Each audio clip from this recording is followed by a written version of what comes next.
High বন্ধুরা, সকলে কেমন আছো? আশা করি সকলে অনেক ভালো আছো। আজ অনেক দিন পর তোমাদের সাথে একটি নতুন ভিডিও শেয়ার করতে চলেছি। আজ আমি তোমাদের সাথে শেয়ার করব ফুলকপির একটি সিম্পল রেসিপি, যেটি ভাত এবং রুটি দুইয়ের সাথে খুবই ভালো লাগে খেতে এবং তৈরিও হয়ে যায় ঘরে থাকা কিছু উপকরণ দিয়ে খুব চটজলদি।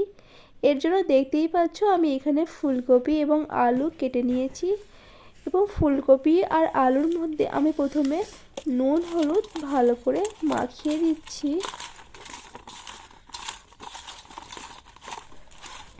নুন হলুদ মাখানো হয়ে গেছে। এবারে আমি কড়ায় বেশ কিছুটা সরিষার তেল গরম করে নেব। তেল ভালো করে গরম হলে প্রথমে আমি ফুলকপিগুলো এর মধ্যে দিয়ে দেব। ফুলকপিগুলো দিয়ে আমি এটি ঢাকা দিয়ে প্রায় 50% মতো সিদ্ধ করে এদিকে ভেজে নেব। ফুলকপিগুলো যতক্ষণে ভাজা হচ্ছে আমি এখানে আদা রসুনটা বেটে নেব। আমি এখানে 1 ইঞ্চির মতো আদা আর 6-7টা রসুনের কোয়া নিয়েছি। দুটিকে আমি একসাথেই ভালো করে বেটে নেব।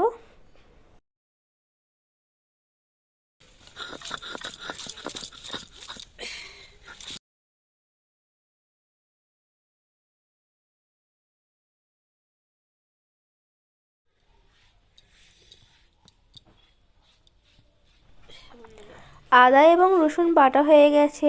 ওই শিলেতেই আমি কিছুটা কাজু বাদাম বেটে নেব। আমি কাজু বাদামগুলো আগে থেকে ভিজর দিয়ে রেখে দিয়েছিলাম। এরপরে আমি এগুলো শিলে বেটে নিচ্ছি।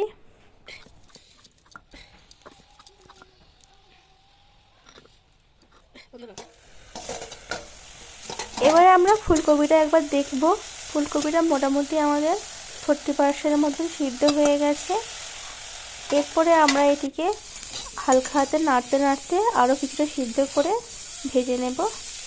তো দেখতেই পাচ্ছ ফুলকপিগুলো মোটামুটি ভাজা হয়ে গেছে। এরপরে ফুলকপিগুলো তুলে নেব। ওই কড়াইতেই আরও বেশ খানিকটা তেল দিয়ে আলুগুলো আমরা সেম একইভাবে ভেজে নেব। আলুগুলো আমরা ঢাকা দিয়ে ভেজে নেব। তো দেখতেই পাচ্ছ আলু আমাদের মোটামুটি ভাজা হয়ে গেছে। এদিকে আমি দুটো বড় সাইজের পেঁয়াজ কুচিয়ে রেখেছিলাম। এর মধ্যে অর্ধেকটা পেঁয়াজ আমি ভেজে প্রথমে আলাদা রেখে দেব।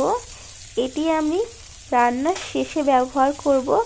অনেকটা বেরেস্তার মতন করেই আমরা কিন্তু এটিকে ভালো করে ভেজে নেব।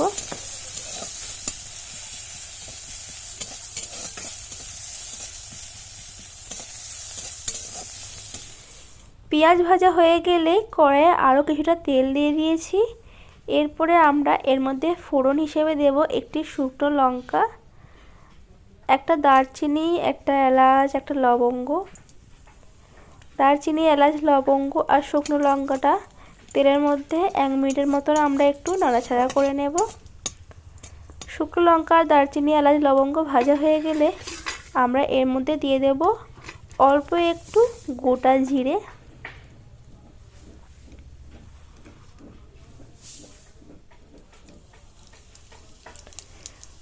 গোটা জিরে দেওয়ার পরে আমরা এর মধ্যে দিয়ে দেব বাকি অর্ধেক পেঁয়াজটা।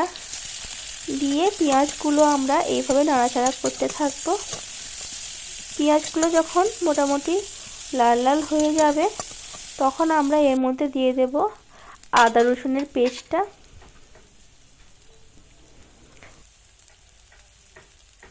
আদা রসুনের পেস্টটা দিয়ে আমরা এটিকে ভালো করে ভেজে নেব।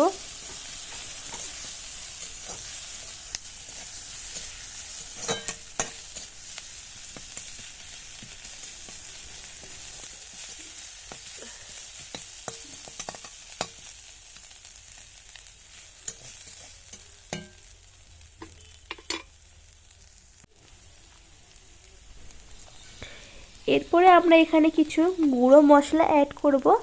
আমি এখানে দিচ্ছি 1 চামচ হলুদ, 1/2 চামচ লঙ্কা, 1/4 চামচ জিরে আর 1 চামচ ধনে গুঁড়ো। সব কিছু গুঁড়ো মশলা দিয়ে আমরা এটিকে ভালো করে মিশিয়ে নেব।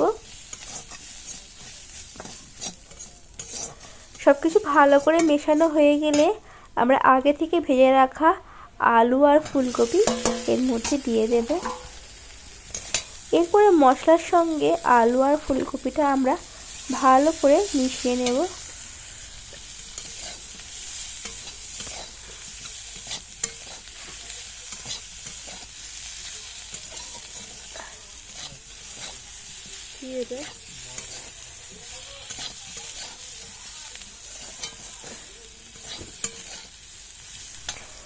গুঁড়ো মশলা যাতে পুড়ে না যায় তার জন্য আমরা এখানে অল্প একটু জল দিলাম।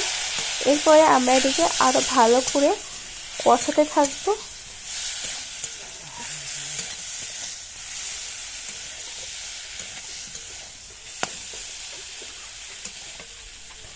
মশলা ভালো করে কষানো হয়ে গেলে আমরা আগে থেকে বেছে রাখা কাজু বাদামটা এর মধ্যে দিয়ে দেব। কাজু বাদাম দেওয়ার পরে আমরা ভালো করে এটিকে আরও কিছুক্ষণ কষাতে থাকব। এটি অনবরত নাড়তে হবে, না হলে কাজু বাদাম ধরে যাওয়ার সম্ভাবনা থাকে।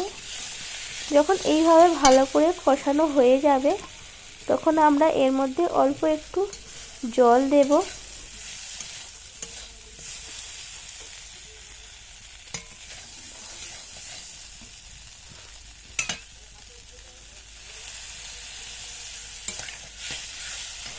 সব কিছু ভালো করে কষানো হয়ে গেলে আমরা এর মধ্যে অল্প একটু চিনি দেব আর দেব স্বাদ মতো নুন। দিয়ে সব কিছু আরও একবার ভালো করে মিশিয়ে নিয়ে আমরা এর মধ্যে দিয়ে দেব পরিমাণ মতো জল। যেহেতু আমাদের আলু আর কপি অলরেডি সিদ্ধ হয়ে এসেছে তাই আমরা অল্প একটু জল দেবো, খুব বেশি কিন্তু জল আমরা এখানে ব্যবহার করব না। অল্প একটু জল দিয়ে আমরা এটি ঢাকা দিয়ে কিছুক্ষণ সিদ্ধ হতে দেব।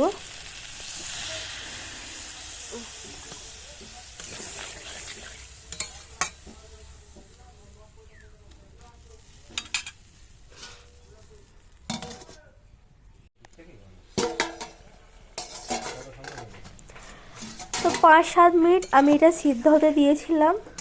এরপরে দেখতেই পাচ্ছ আমাদের আলু কিন্তু একদম নরম হয়ে গেছে আর আমাদের তরকারি একদম রেডি। এরপরে আমরা ভেজে রাখা পেঁয়াজটা ওপরে ছড়িয়ে দেব। তৈরি হয়ে গেছে আলু আর ফুলকপি দিয়ে একটি সুস্বাদু রেসিপি। ভিডিওটা কেমন লাগলো অবশ্যই কিন্তু কমেন্ট করে জানাবে আর রেসিপিটা অবশ্যই বাড়িতে ট্রাই করবে। বাই।